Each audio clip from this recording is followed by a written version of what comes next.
तो बात करेंगे वक्फ संशोधन बिल की, जो अभी इस समय लोकसभा में पेश हो चुका है और उस पर बहस जारी है। वक्फ संशोधन विधेयक 2024 को बुधवार को लोकसभा में पेश किया जा रहा है। विपक्ष अल्पसंख्यकों के अधिकारों की चिंता करते हुए पुरजोर तरीके से इसका विरोध कर रहा है। इंडिया गठबंधन की सभी पार्टियां इस मुद्दे पर एक साथ हैं, तो वहीं बीजेपी कह रही है कि विपक्ष गलत प्रचार कर रहा है।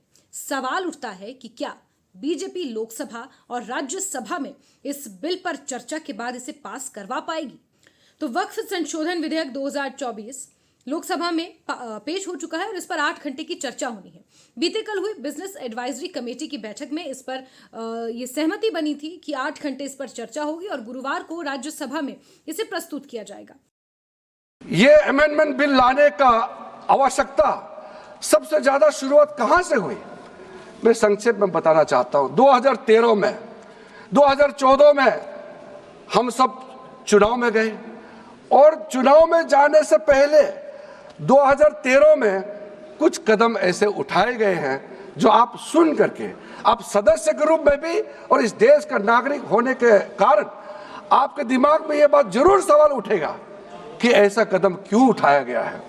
सर, 2013 में पहला यह बदलाव हुआ कि इस देश में कोई भी आदमी, कोई भी इंसान, चाहे वो हिंदू हो, मुसलमान हो, सिख हो, ईसाई हो, पारसी हो, बौद्ध हो, जैन हो, वक्फ क्रिएट कर सकता है।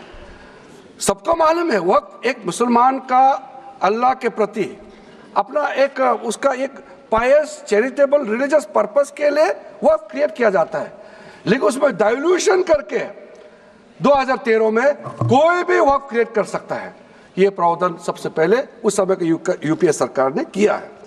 दूसरा, आपने सारा वक्फ को स्पेसिफिक कर दिया कि शिया बोर्ड में शिया ही रहेंगे, सुन्नी बोर्ड में सिर्फ सुन्नी ही रहेंगे और कोई भी बोर्ड हो सिर्फ उनके लोग ही रहेंगे, बाकी कोई उसमें आ नहीं सकता है। ऐसा आपने प्रावधान किया। कुछ प्रोपेगेंडा साथ में जुड़े हुए हैं उससे पहले, जो 2013 में मुझे भी बहुत ताज्जुब हुआ कि ये पास कैसे जबरदस्ती करवाया है। 2013 में वक्फ पे यूजर जो आपने प्रावधान डाला, उसके बाद 1970 से एक केस चल रहा था दिल्ली के अंदर में। दिल्ली के अंदर में हमारा सीजीओ कॉम्प्लेक्स है, पार्लियामेंट बिल्डिंग है, कई प्रॉपर्टीज है और इसको वक्फ बोर्ड, दिल्ली वक्फ बोर्ड ने क्लेम किया कि ये वक्फ प्रॉपर्टीज है। उसके बाद ये केस चल रहा था अदालत में। उस समय यूपीए सरकार ने पूरा सारा जमीन को डी नोटिफाई करके वक्फ बोर्ड को दे दिया। 123 प्रॉपर्टी। अगर आज हम ये संशोधन लेके नहीं आते तो जिस सदन में हम बैठे हैं, ये पार्लियामेंट बिल्डिंग, इसको भी क्लेम किया जा रहा था। हालांकि एनडीए के पास इस चर्चा में शामिल होने के लिए 5 घंटे हैं, विपक्ष के पास 3 घंटे हैं और इस पर चर्चा हो रही है, बहस इस पर हो रही है। किरेन रिजिजू ने कई महत्वपूर्ण तर्क इस पर दिए। उन्होंने कहा कि ये मुस्लिम समुदाय के जो रिलीजियस सेंटिमेंट्स हैं उनके साथ खिलवाड़ नहीं, सिर्फ और सिर्फ वक्फ जिन संपत्तियों को, जिन ठिकानों को मैनेज करता है, ये सिर्फ मैनेजमेंट की बात है। ये किसी समुदाय की धार्मिक भावनाओं को ठेस पहुंचाने के लिए नहीं, बल्कि सिर्फ और सिर्फ जो संपत्तियां हैं उनके मैनेजमेंट को लेकर इस बिल को लाया जा रहा है ताकि उसमें ट्रांसपेरेंसी रहे। लेकिन विरोध इसका लगातार जारी है। हालांकि एनडीए के सभी पार्टियां साथ खड़ी नजर आ रही हैं, तो वहीं पूरा का पूरा विपक्ष एक साथ नजर आ रहा है। ये वक्फ बिल आर्टिकल 14, आर्टिकल 25, 26, 29 का ग्रेव वायलेशन है। ये वक्फ बिल नहीं है, बल्कि ये वक्फ बर्बाद बिल है ये।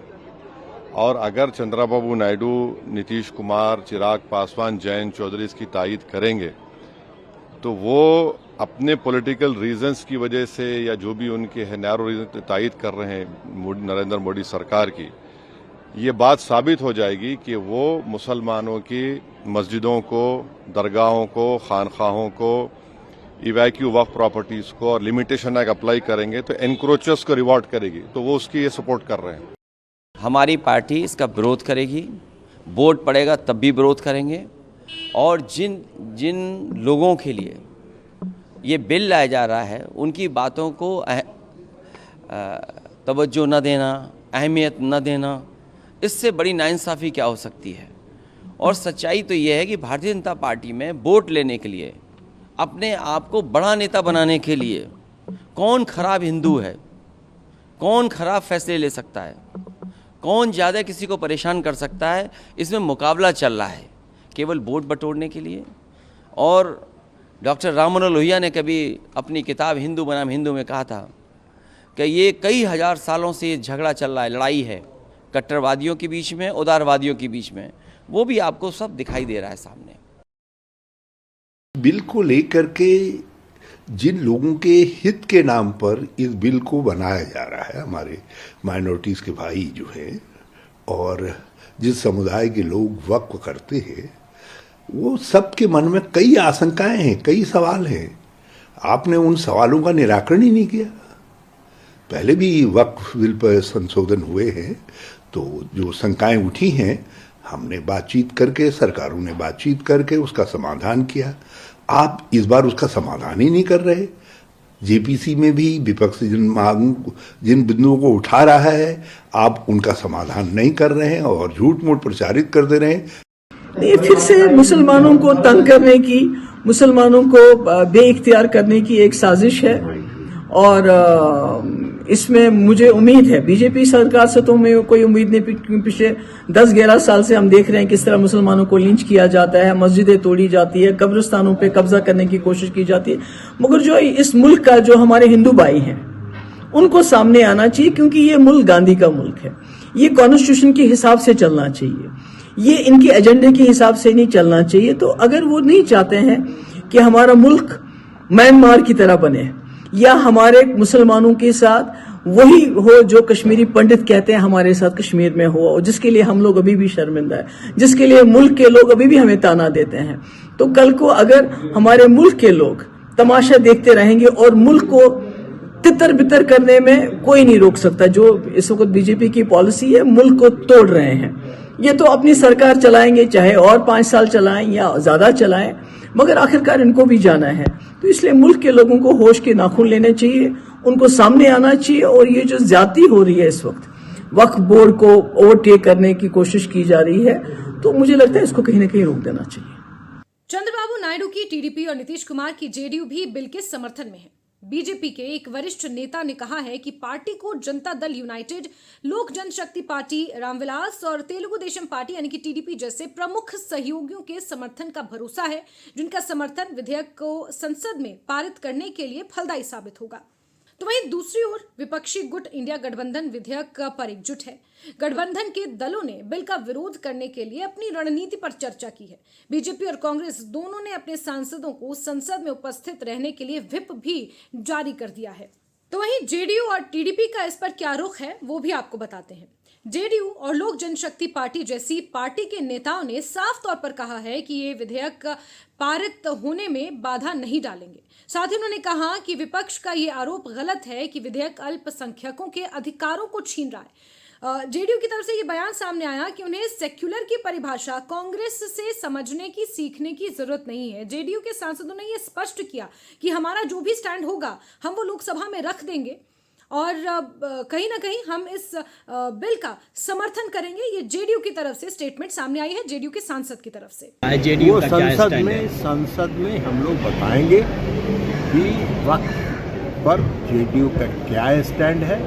जेडीयू को और नीतीश कुमार जी को सेक्युलरिज्म की परिभाषा कांग्रेस पार्टी से समझने की जरूरत नहीं है। बिल में हमारे जेपीसी में हमारे मेंबर रहे दिलेश्वर कामत जी, जो हमारे सुपौल से सांसद है, जो भी लोग मुख्यमंत्री जी से मिले पटना में आकर के, हम लोग भी इस मीटिंग में थे, उनका जो कंसर्न था वो बात वहाँ रखा और वो सब बात हम लोगों ने, हमारे जो रिप्रेजेंटेटिव थे उन्होंने जो उससे जो हम लोगों को लगा कि जो इम्पोर्टेंट कंसर्न है वो बात हम लोगों ने वहाँ रखी है। खास करके रिट्रोस्पेक्टिव नहीं होना चाहिए और मुझे लगता है बिल आने दीजिए कि जरूर इस बात को एकोमोडेट किया गया है। बिल्कुल समर्थन करेंगे। जेडीयू के वरिष्ठ नेता ने कहा कि हमारी पार्टी पहले ही मुस्लिम पर्सनल लॉ बोर्ड, वक्फ बोर्ड और विभिन्न अन्य धार्मिक नेताओं के प्रतिनिधियों से मिल चुकी है। उन्हें आश्वस्त किया गया है कि उनकी चिंताओं को सरकार तक पहुंचाया जाएगा और उनका समाधान किया जाएगा। एलजेपी रामविलास पासवान के एक वरिष्ठ विधायक ने भी समर्थन की पुष्टि करते हुए कहा कि पार्टी गरीब मुसलमानों को ध्यान में रखते हुए इस बिल का समर्थन करती है। पार्टी का नेतृत्व करने वाले केंद्रीय मंत्री चिराग पासवान ने भी लोकसभा में सभी सांसदों को उपस्थित रहने के लिए 3 लाइन का व्हिप जारी किया है। तो वहीं चंद्रबाबू नायडू की तेलुगु देशम पार्टी ने भी कहा है कि वो इस विधेयक का समर्थन करेगी। साथ ही साथ टीडीपी प्रवक्ता प्रेम कुमार जैन ने कहा कि हमारी पार्टी इसका समर्थन करेगी। चंद्रबाबू नायडू पहले ही कह चुके हैं कि हम मुस्लिम समुदाय के हितों के लिए काम करेंगे। तो वहीं शिवसेना ने लोकसभा में अपने सभी सांसदों को 2 और 3 अप्रैल को उपस्थित रहने के लिए व्हिप जारी किया है। तो इस हिसाब से देखा जाए, अगर नंबर गेम को देखा जाए लोकसभा में, तो कहीं ना कहीं नंबर गेम के हिसाब से ये बिल लोकसभा और राज्यसभा में पारित हो सकता है। लेकिन इस पर बहस में जो कुछ तर्क रखे जा रहे हैं, जो कुछ बातें रखी जा रही हैं, वो अपने आप में कहीं ना कहीं महत्वपूर्ण है।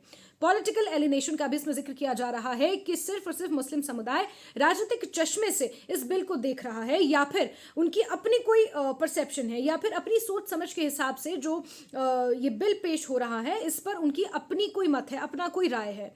तो वहीं all India Muslim personal law board ने 11:30 बजे एक प्रेस कॉन्फ्रेंस की थी, जिसमें उन्होंने गंभीर आरोप लगाए।